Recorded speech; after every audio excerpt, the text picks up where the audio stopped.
নামাজের জানাজা পড়বেন এখানে।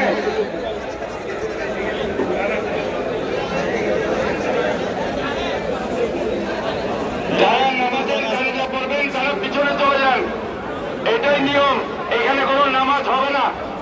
আপনারা যারা নামাজ পড়তে চান, আমাদের পর্যাপ্ত হল আছে, মাইক আছে, আপনারা পিছনে চলে যান।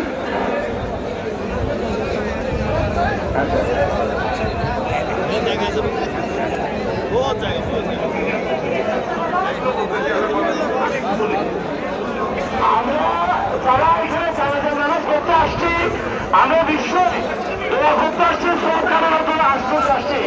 আমরা দয়া করে সবাইকে নামাজ পড়ার সুযোগ করে দেওয়ার জন্য যারা মাঠে লাইনে দাঁড়িয়ে আছেন, দয়া করে ওই মসজিদ থেকে যারা নামছে তাদেরকে যাওয়ার জন্য সুযোগ করে দেন। আরেকটি কথা হচ্ছে, এখানে থেকে সুন্দর না হলে রাস্তায় দাঁড়িয়ে নামাজ পড়ার সুযোগ আছে।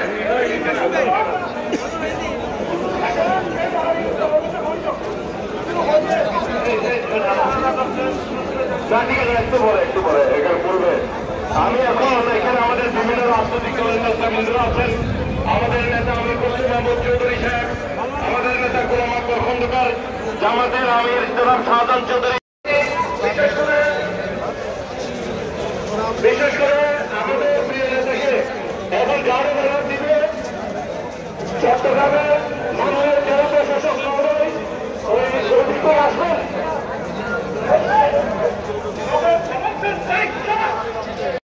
সহকর্মীরা আদায় করেছেন, এই সব সওয়াব তার রূহের মধ্যে পৌঁছে দিন।